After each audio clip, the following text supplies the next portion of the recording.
Hey, what's going on, folks? Hopefully you can hear me all right. Turn down my music so the mic doesn't pick it up, because that's weird. All right, where am I? It's me. Greetings. I'm a Vulcan today. I don't know why. I just found these. These are my wife's from Halloween, and I thought it was hilarious, so I'm going to try them out. Hopefully you guys can hear me okay. Right, where am I? Oh, I can hear myself on my phone, so I must be coming through loud and clear. I had some technical difficulties last time, so I wanted to get ahead of it and just make sure everything was running smoothly before the stream started. So welcome. This is the beginning of the stream. I've been saying that I was going to do a giveaway if we hit 5K. I'm going to do this giveaway no matter what we hit, but I'm going to shift I keep using the word vehicle lately, the vehicle through which the giveaway is done. And I'm going to say, if you're on the mailing list, which is one of the first links in the doobly-doo below, or we all just say doobly-doo forever thanks to Matt Colville. Hey, look, Matt Colville. Yeah, so if you want to be part of the giveaway, please join the mailing list. I'm making the mailing list the priority because I was talking with Evan from Nimble, and he was saying if you want to crowdfund your game, one of the best things you can do for it is to have a solid mailing list. So I'm going to take that advice. He seems like he knows what he's doing. So if you want to get Draw Steel, the physical copy, I'm giving it away because I don't know that I'll ever actually play this game.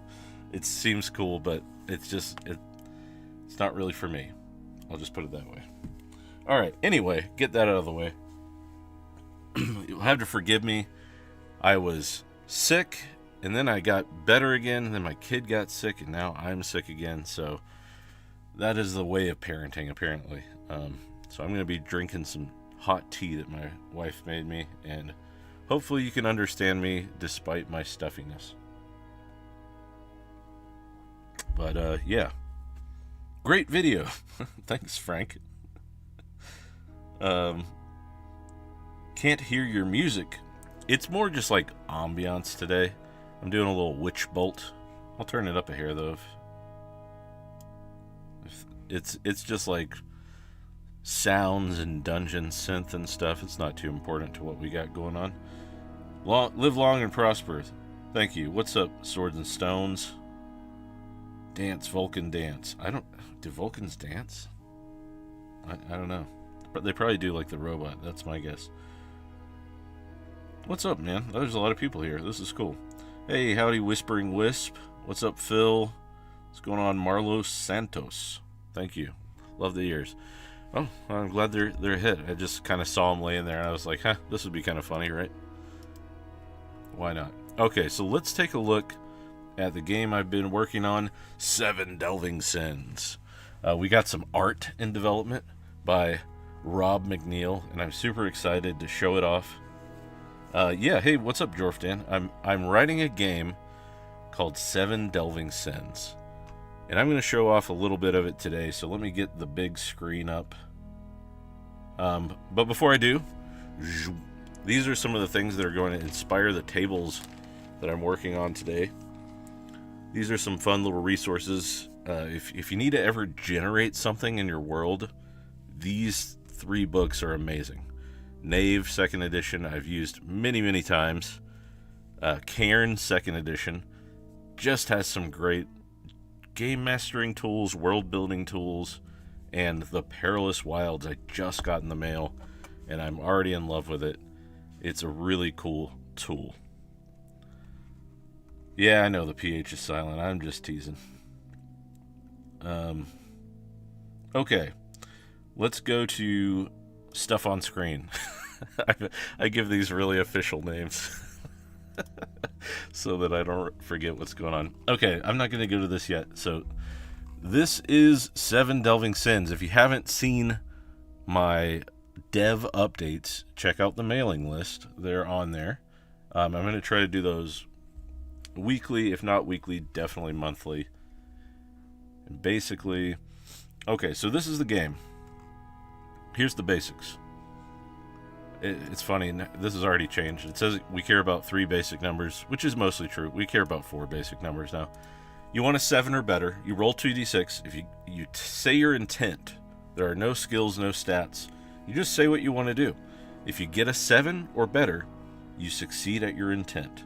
As long as it's not something absurd like I seduce the dragon or I instantly kill the, archmage, whatever. Within reason kind of stuff.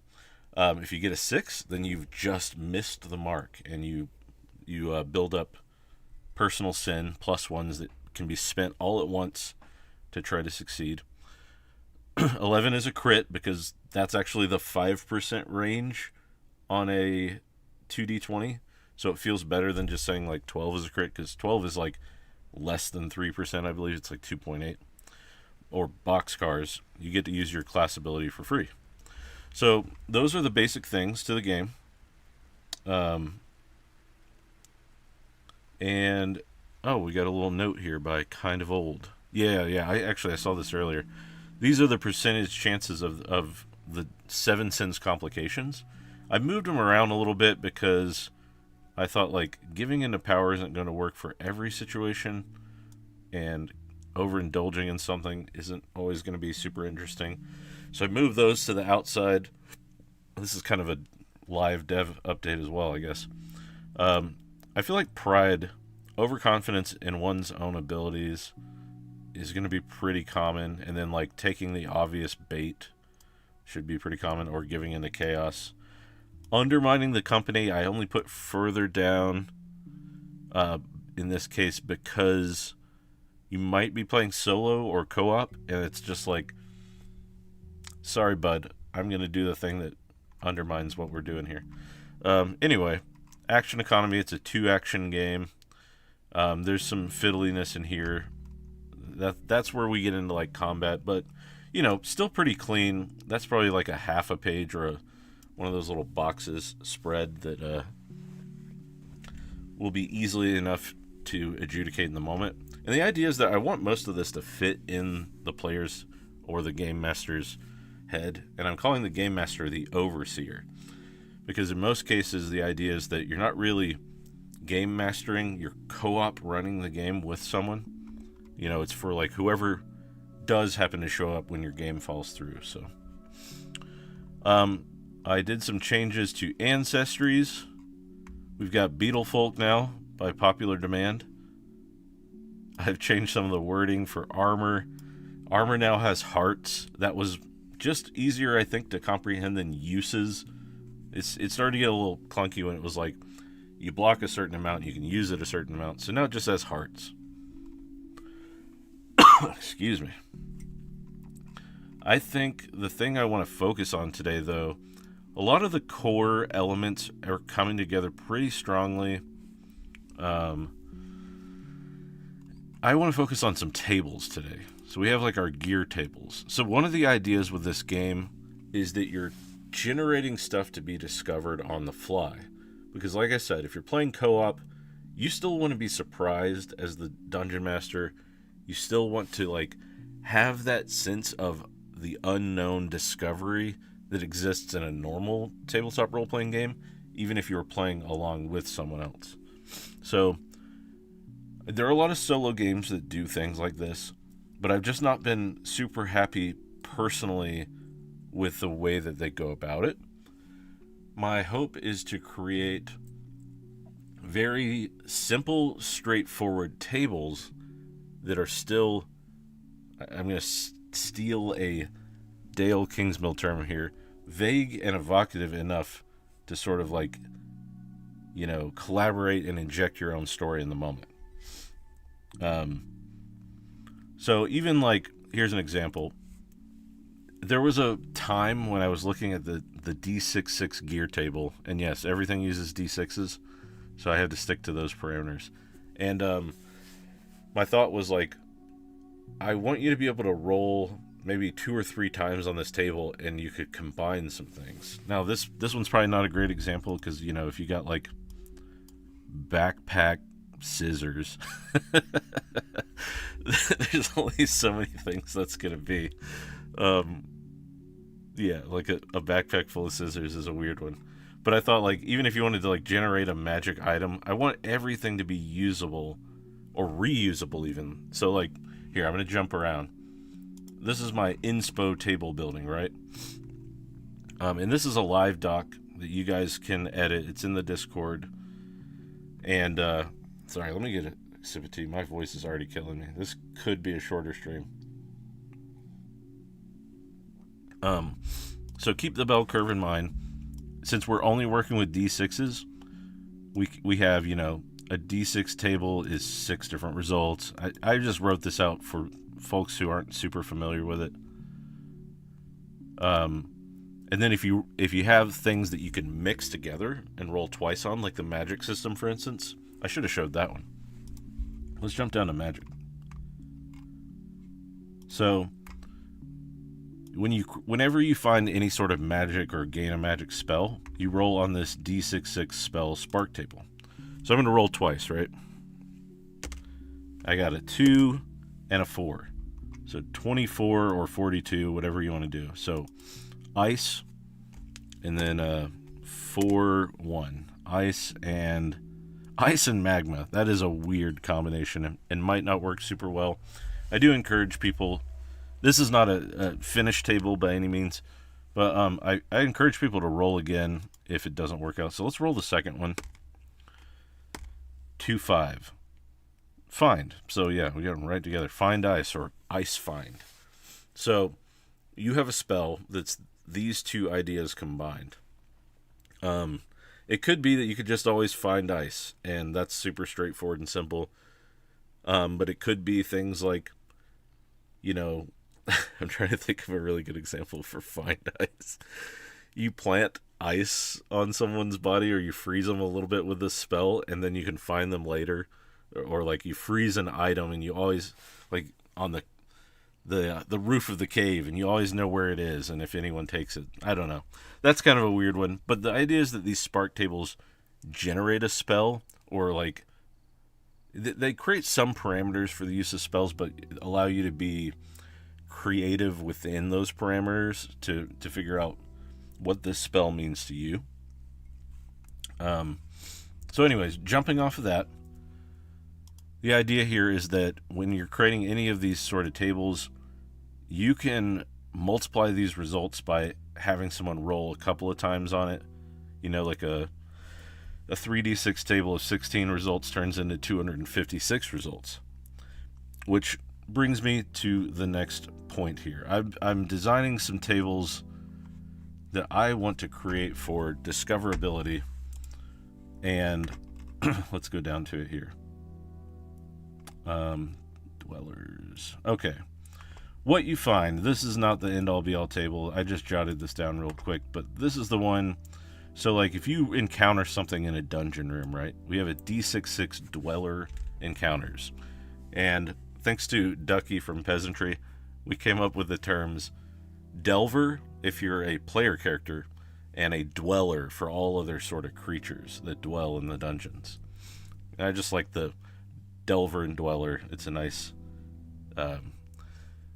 dichotomy there. You are delving into someone else's territory. But anyways, so here's the idea. Like, you roll this encounter, it's got some blanks in it that are the colored words here, and those blanks will have other tables. So if I'm starting a game tonight, I have no prep, my friend's in town, he's like, I want to play some D&D, and I'm like, well, I don't really have anything ready for D&D, but do you want to play 7 Delving Sins? We can kind of make it up as we go, and we can play together co-op.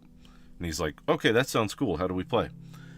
So I start generating a dungeon, and I go over here and I say, all right, well, I rolled an encounter, so let's see what we run into. I rolled 11, 2 1s on my D6.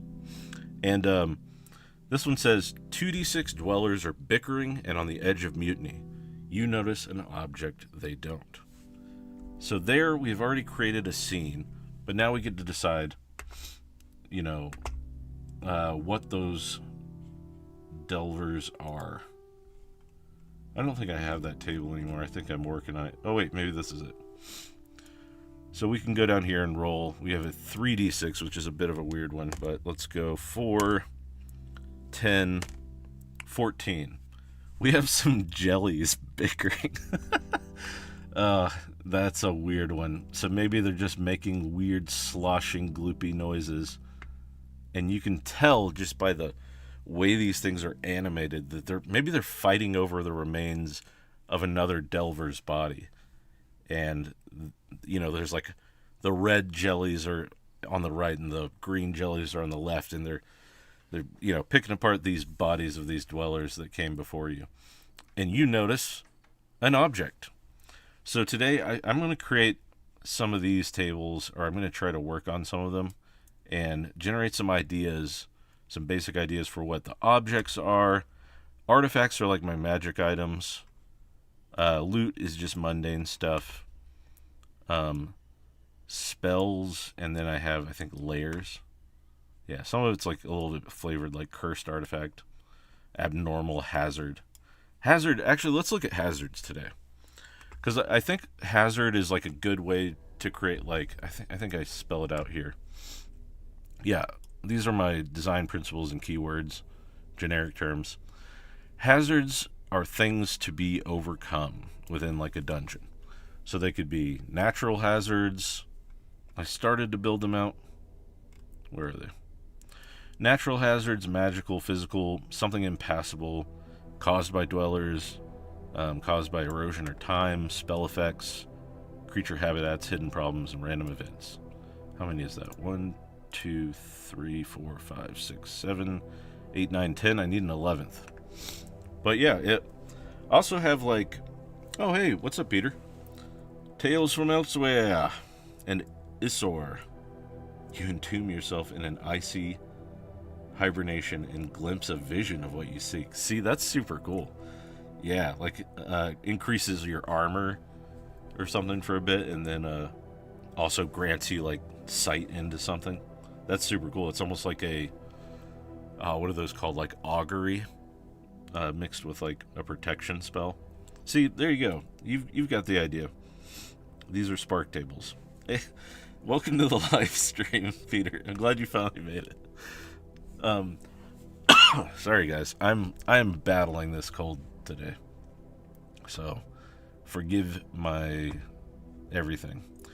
Anyway, I want to come up with some generic ideas and then maybe some more specific ones.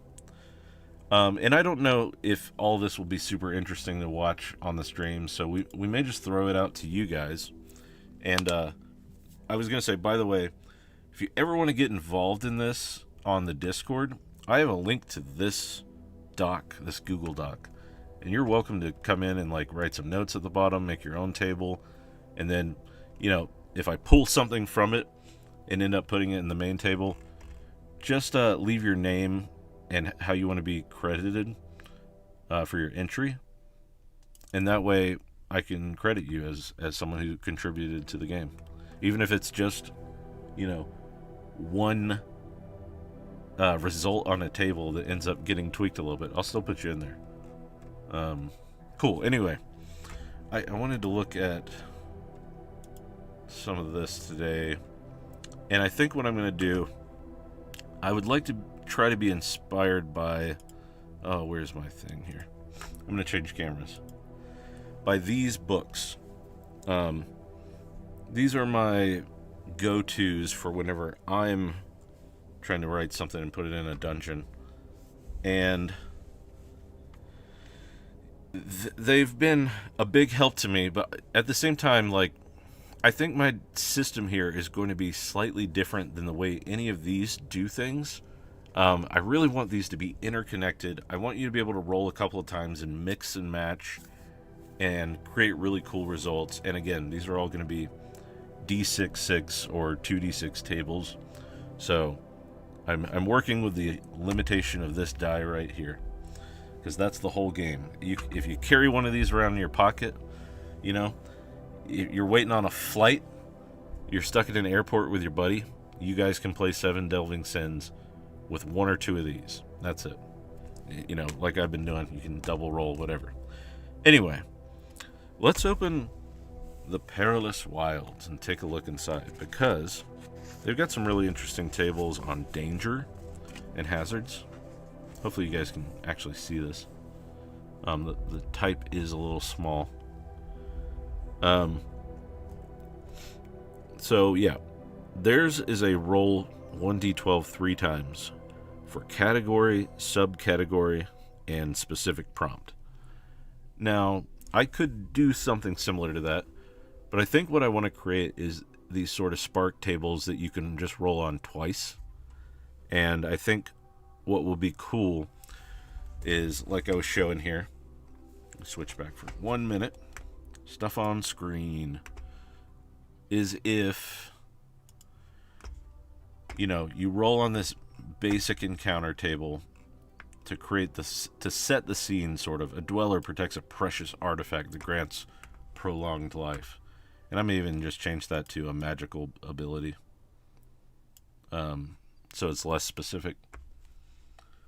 But then as you go down the list, well, it gets more specific as you say, like, you know, it's a rings of power. It's being protected by a ring of power. You know, this, what did we roll for dweller? Jelly. That's a weird one. Maybe it's floating around inside of it, and you can see this glimmering magic ring within. So yeah, leaping back. I'm all over the place, y'all. Alright, so we look at this danger table, these hazards, and I want to get inspired by what's here, by, you know, some of the things that have worked in other games. And let's see. So we have our hazards. 1 to 2 is a blight, a taint, or a curse. No, 6 through 9, rather. Oh boy. Hold for sneeze.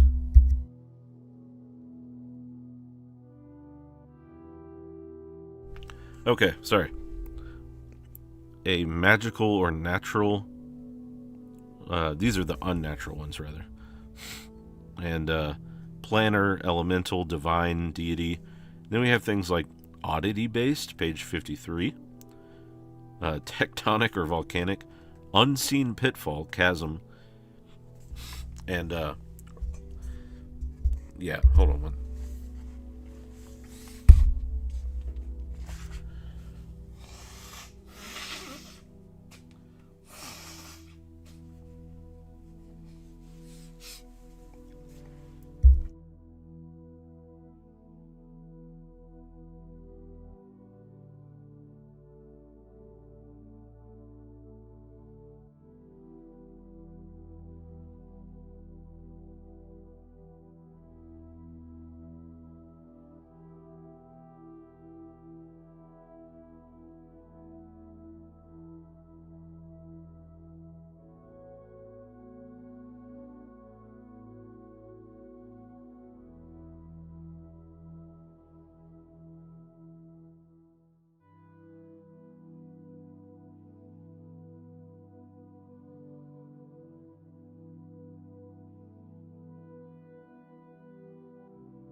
My bad. I sneezed and then I didn't want everyone to hear it and see my goobers.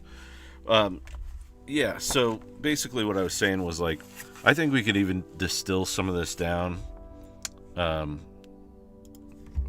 like, these examples. Because to me, like, curse is different than magic and planner. But, like, tectonic and volcanic could be just a natural one. So creating, like, subcategories.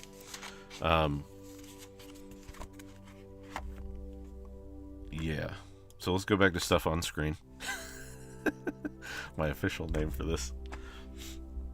Okay. And that's what I started to do here. Natural, magical, physical. Which, like, physical is a weird one. And I want to create... grab my keyboard. A little bit more description than that. So natural is like, you know, rubble, chasm, and feel free to, like, throw out ideas. If you do, put idea in all caps before it so that I actually see it on the chat, because I'm going to be typing away for a minute. All right, so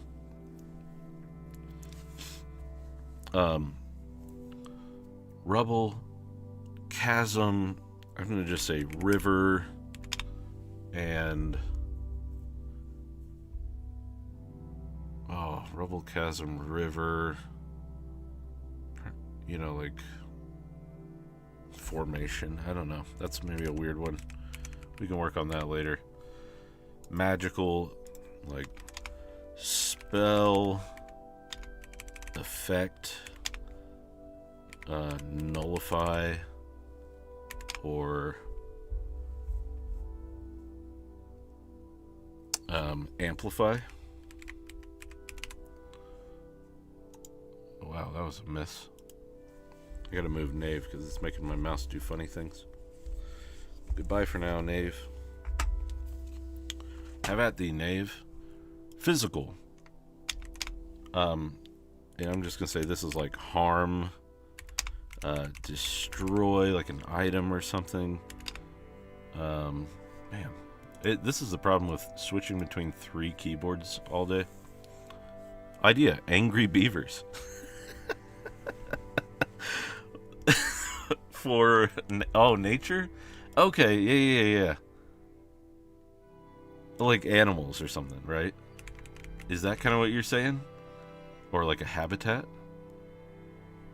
What game you making? Welcome, Simtar. I'm making a game called 7 Delving Sins.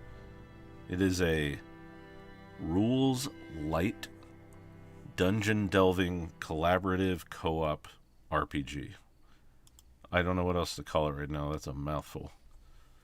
And these are the spark tables to kind of create things that you interact with. Yeah, aggressive animals. Okay, cool. Great TV show. Yeah, I remember that one. I grew up with that show. Hey Arnold, Angry Beavers. That was my era. All right, something impassable. Magic. Field. Rock wall. I'm trying to avoid just saying chasm again, but like yawning pit.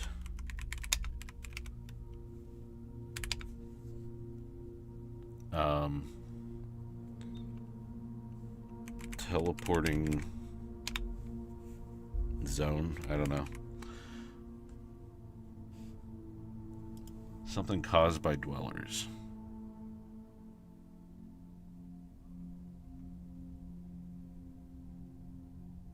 And I think this is actually just like a group of dwellers. Dwellers is the name of our enemies if you're just joining. They're basically anyone who lives in the dungeon that's not one of the delvers, which are the PCs. Lake of Acid. That's cool. I skipped some stuff. Harm, destroy, harm, delver. Oops. Why does it not think delver is a word? I'm just going to add that.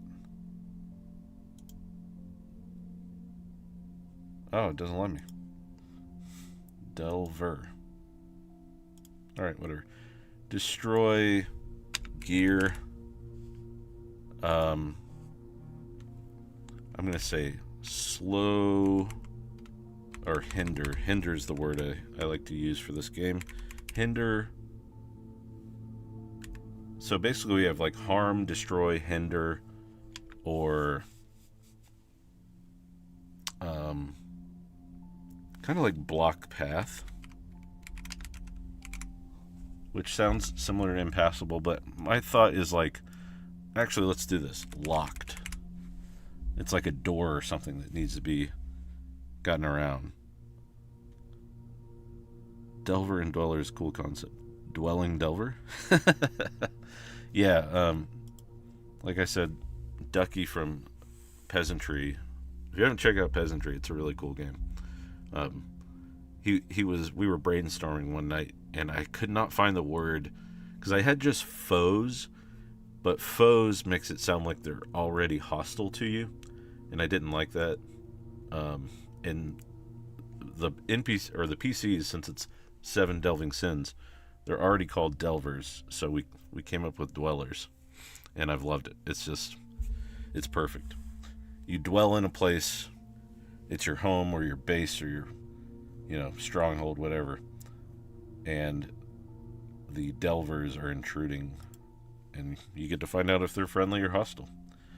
Okay, so we'll say a group of dwellers building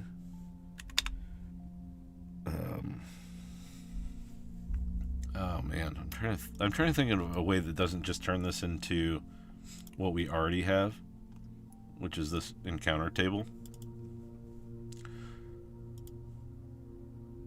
I'm gonna say yeah. Lair, patrol. Let's see. What else would the dwellers be doing that would create a hazard for the group?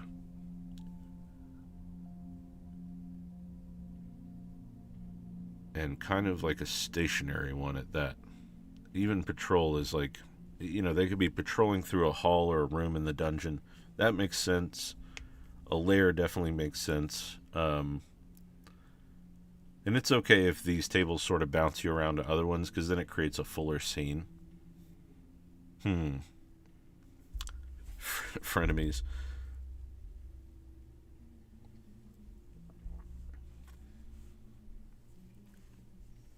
Yes. Simtar, that is the question. Are we the bad guys? That's the fun thing about, like, ecology of dungeon crafting. At a certain point, you have to realize that you are the bad guys.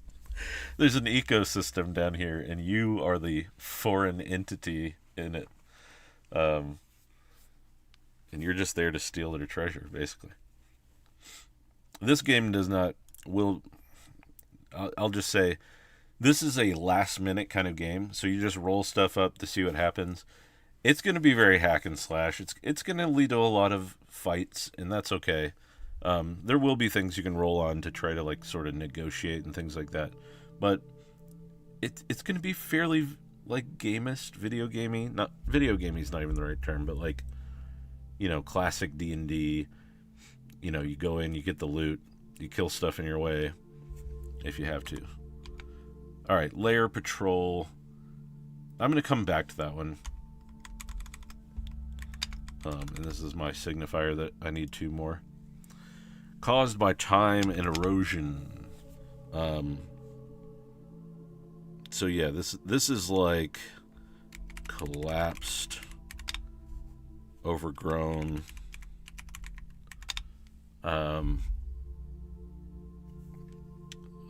What's the word I'm looking for? This is, again, I keep coming back to, like, I knew going into this, my tendency is just to keep putting chasm everywhere, because it is a natural consequence of, like, an underlayered dungeon or underground dungeon to have, like, sunken into a hole. So I'm gonna write sinkhole. Thank you for correcting me there. Collapse, overgrown, sinkhole. And I'm going to write oddity for now, because what I'm thinking is, like, lava, a weird, like, mushroom forest, poisonous mushroom forest has grown over it. Things like that. Like a magic spell has manifested in this entire area. Oh, speaking of spells. Specific spell effects. So let's jump around a bit. Let's go down and look at our magic spark table here. Now, do I want to just say roll that table? Is that terrible to do? Specific spell effect. Well, for now I'm going to write, like, slow, harm, hinder, and Because when you think about it, my thought process here with the design intent is that there are really like only so many ways to interact with a player character or party. And I may create like a spark table that is just that. It's like, what do I really want the effect to be here? And since you're kind of rolling against yourself, if that makes sense, it's easier to roll it and just say like, all right, well, we're getting hurt by whatever's happening here, or we're just being hindered by it and we have to overcome it, or it's going to slow down our progress and it eats away at time as a resource rather than like HP or items. So slow, harm, hinder, and I'll write destroy for that thought.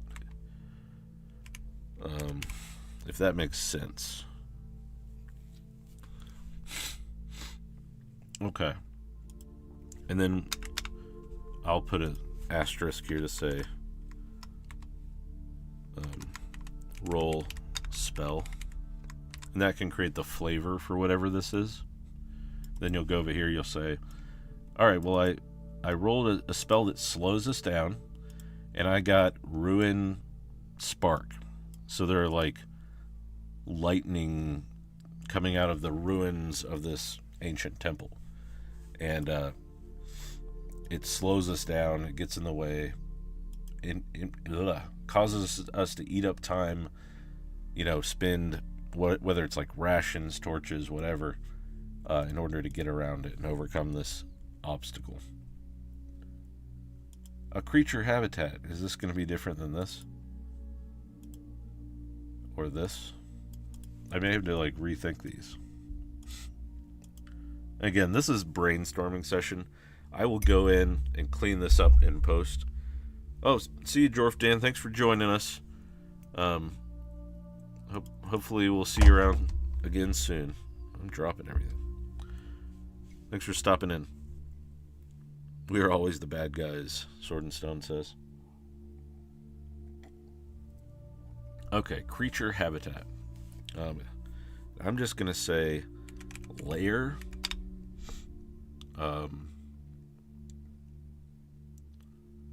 Lair, trap.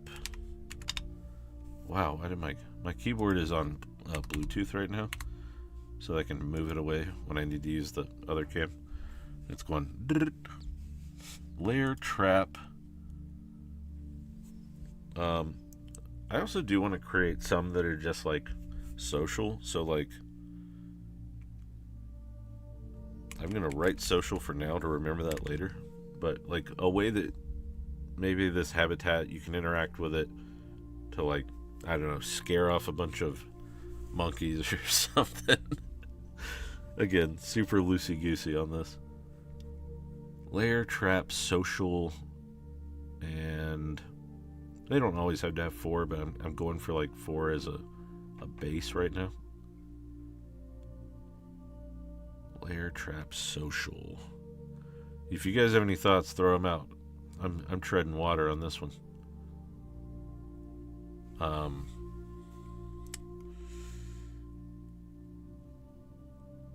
gonna write object for now. Maybe there's an object like interacting with the creature's habitat that's, there's the nuclear core of an alien spaceship in the middle of this natural, I keep saying monkey, like jungle or something, and so all the creatures are like mutated. Put a question mark by that one because I'm not sure. Hidden problem. So is this something that's like not immediately obvious? So like I'm gonna write like a deeper detail. Social strife. A secret or clue. Ambush is good. Ambush is similar to trap, though. Trap is kind of my catch-all word. for like, here, I'll go up here. Generic terms. Trap for situations engineered by dwellers. So anything that was like created or contrived by the creatures that are in the place is a trap. Trap being stalked or being scried upon. Yeah, I think that still kind of fits. And a random event is probably going to be a totally different table. Dangerous, curious. This is like the nature of these events, because I'll have an event table for whatever the creatures or dwellers or whatever are that live there. Natural or dangerous, curious, natural, and I'm going to say magical. Sorry, I got to blow my nose again. I'm not going to turn my mic off, just in case I forget. Sorry. Whew. Yeah. Being sick is the worst. Okay. And then, I may even create the table in such a way eventually that, like, this isn't necessary. Because I think what I want to do is basically make this into a spark table that you'll roll on twice, and you kind of get a result that way. Rather than, like, rolling one table, then a different table, you just roll twice, throw them together, and think, like, how does this slowing spell effect with, like, destroy gear, right? And I may even, like, get rid of this, and it may just look something like this in the end. But I'm kind of creating these to, like, categorize for myself for later, because these will not be the end-all be-all. I'll clean them up, I'll make sure they're all different, I'll use the right adjectives and stuff like that. This is kind of just my process. Like, I take the Play-Doh, I separate it a bit, I start molding it into things, and then I start pulling pieces off and putting them in other places and stuff. And then before long, you have a real table you can use. But yeah, I'm thinking this won't be necessary in the end. These will probably just, like, go into these, if that makes sense.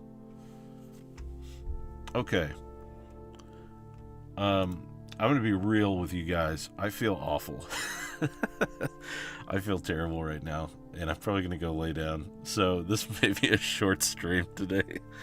And I sound awful, so I'm sure this is not fun to listen to with my already low bass voice being brought down even more monotone than usual.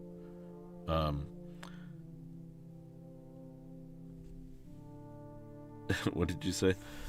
So it destroys his armor, then slows or poisons the PC. Yeah, that's exactly it. Like, the idea is that you roll these things together, you get inspired by them, and you and whoever's there, like you and the other player, or by yourself, you create a scenario that's interesting to work through, so that you can be inspired in the moment and create still, like, fun moments of discovery,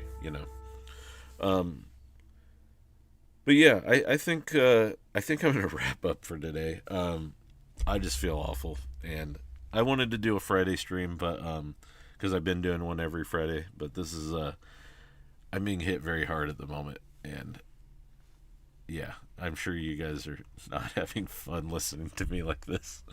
So appreciate you guys being here. Appreciate all the support. I just wanted to build some more excitement, really, for this game, and show kind of like what I say when I mean that it's like co-op, because I've thrown out that term a lot in other videos and things, and most of the time people are like, how do you play co-op D&D, and this is it. I mean, you're gonna have a lot of cool tables to roll on. There'll be things like, what you find, the encounters, what they are, what they're doing, what they want. I'm not gonna try not to go too crazy with these either, because there are some books. I won't name any names, but there's some like solo kind of books that just go way too far, in my opinion. And it's so much that like I just want to be like, give me like 2 or 3 tables to roll on to set a scene, and then I want to play around in that scene. So that's the idea. I'm gonna like really start condensing these down into something fun and playable, and then I'm gonna put out a playtest for you guys to try it yourselves. And I definitely want feedback. So if you're not in the Discord, then please sign up for the mailing list, which is in the links below. That way you can stay involved, or join the Patreon, whatever you prefer. Both are free. And yeah, just stay plugged in. I would love to have lots of playtesters, lots of people looking at this and saying, like, here's what I like, here's what doesn't work for me, here's what needs reshaping or reforging. And hopefully have a cool game to throw onto some kind of crowdfunding in a couple of months so I can put cool art and design to it. Because right now it's just this. It's this basic looking dock, which, is fine to play off of, but I want it to be a real game. I would love to have this to where I can hand someone like a zine or, like a Perilous Wilds kind of level booklet and say like, hey, here's a game you can play by yourself or with a friend whenever your D&D game falls apart. So anyways, thank you guys so much. Appreciate you being here. Sign up for the mailing list if you want a chance to win some books. I'm going to be doing more giveaways. I'm going to give this one away on Christmas Day. Because I'm an insane person. I'm going to do a live stream on Christmas Day, even if it's just to give this book away. It might be Christmas night or Christmas Eve. But yeah, I'll give that one away to someone who is in the mailing list. So if you want a chance to win Draw Steel, the physical copy, I'll wipe it down before I send it, I promise. All right, that's it. I'm going to bed. Thank you guys. Appreciate you being here. Hopefully this was fun and a little bit of an insight into the game that I'm building. It's a hot mess right now, but every time we play it, we chip away at the edges and it gets smoother and smoother until eventually it's a game that you would be excited for you and your players to try. So that's it for now. Thanks again for being here. I'll do my big cam. It's Big Me. You can see my ears now. Live long and prosper. Thank you guys so much. Share this or any of the dev updates with a friend who might be interested in this kind of game. Appreciate you guys so much. As always, learn, adapt, and get some rest if you're sick. Take care of yourselves. We'll see you next time.